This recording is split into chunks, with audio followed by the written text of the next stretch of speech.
Hello students, welcome to my channel. आज हम लोग पढ़ने जा रहे हैं chapter 3 electricity class 10th physics का। ठीक है, तो मैं आपको बता देता हूँ ये चैप्टर है।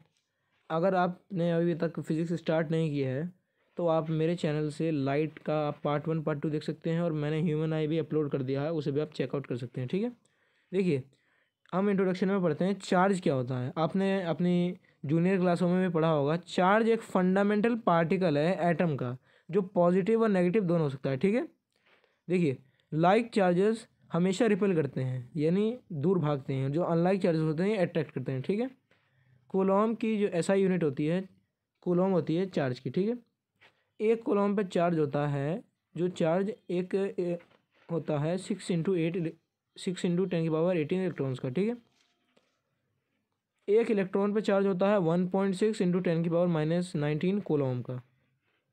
और इसका हमें फॉर्मूला दिया जाता है चार्ज का, Q = NE। Q का मतलब होता है चार्ज, N का स्मॉल n का मतलब होता है नंबर ऑफ इलेक्ट्रॉन, और E का मतलब होता है चार्ज ऑन 1 इलेक्ट्रॉन।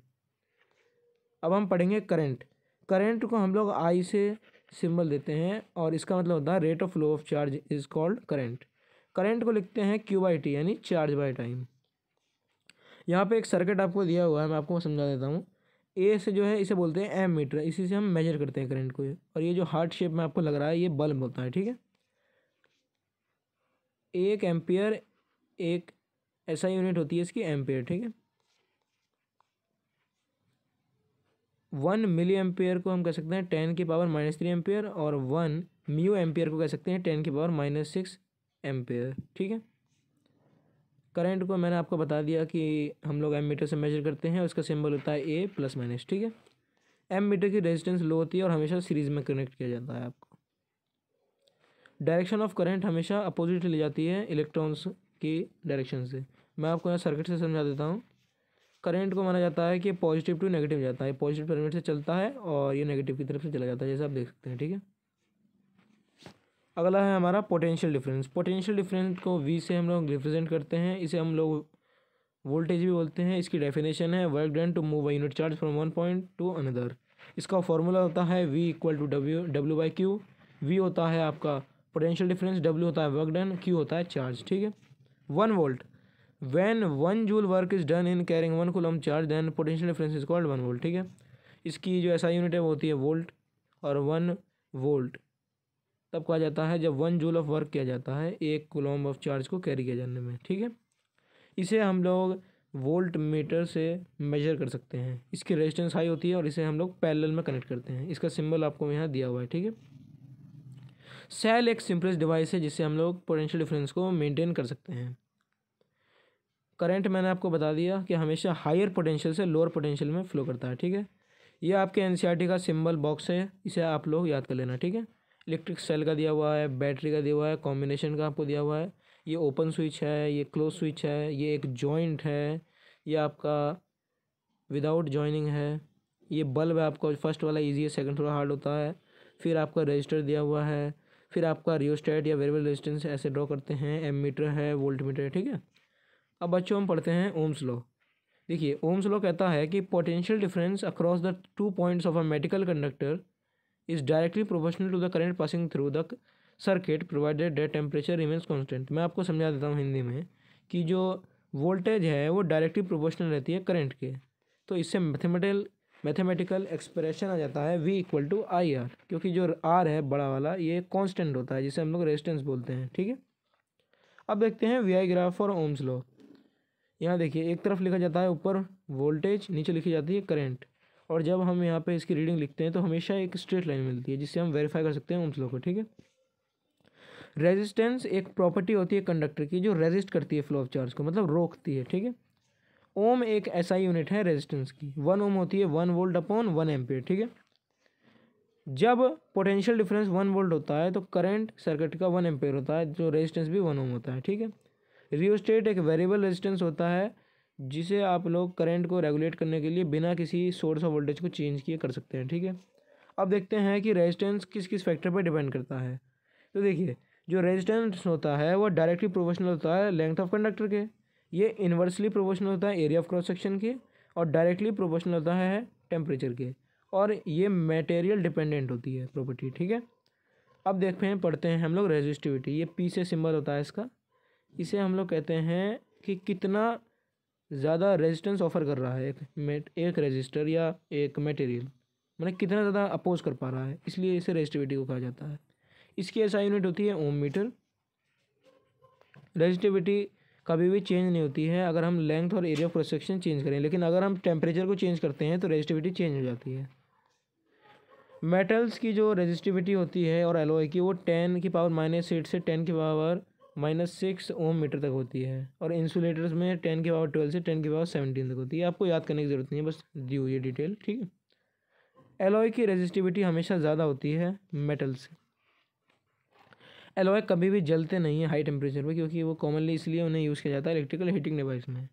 कॉपर और एल्यूमिनियम का यूज़ किया जाता है इलेक्ट्रिकल ट्रांसमिशन लाइन्स में, क्योंकि उनकी रेजिस्टिविटी लो होती है।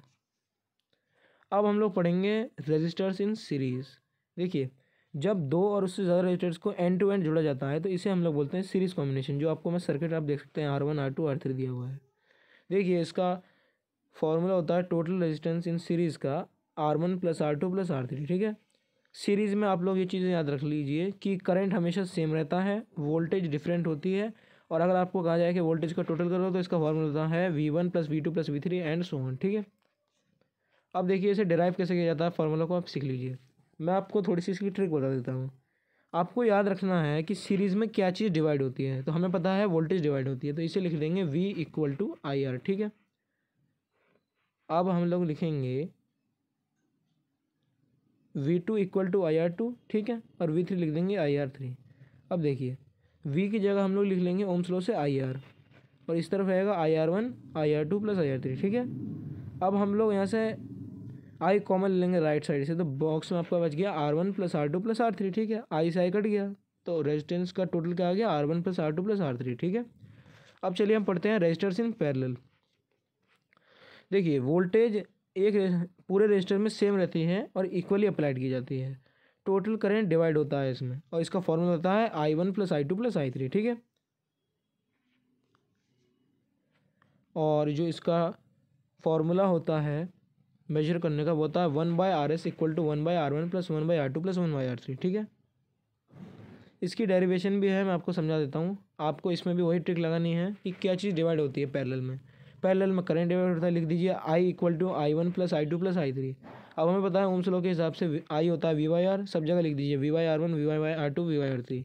अब देखिए, राइट साइड से आप V कॉमन ले लीजिए, तो क्या बचेगा बॉक्स में 1/R1 + 1/R2 + 1/R3।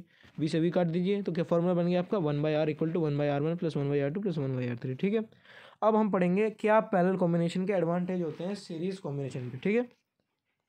देखिए, सीरीज सर्किट में अगर एक कंपोनेंट फेल हो जाता है तो पूरा सर्किट टूट जाता है और कोई भी कंपोनेंट काम नहीं करता है। ये डिसएडवांटेज है सीरीज़ का। डिफरेंट एप्लियंस के डिफरेंट रिक्वायरमेंट होती है करंट की, लेकिन ये सेटिस्फाइड नहीं हो सकती सीरीज़ में, क्योंकि सबकी करंट की जो है वो सेम ही रहती है सीरीज़ में। टोटल रेजिस्टेंस पैरेलल सर्किट में डिक्रीज होता है, ठीक है। अब हम लोग पढ़ेंगे heating effect of electric circuit या जूल्स लॉ ऑफ हीटिंग। ये कहता है कि अगर इलेक्ट्रिक सर्किट अगर प्योरली रेजिस्टिव है तो जो सोर्स ऑफ एनर्जी है वो हीट की फॉर्म में चेंज होगी। इसी को हम लोग बोलते हैं heating effect of electric current. इसका फॉर्मूला लिखा जाता है एनर्जी = पावर इनटू टाइम, जो डायरेक्टली प्रोपोर्शनल होता है VIT के, ये भी कह सकते हैं एनर्जी को।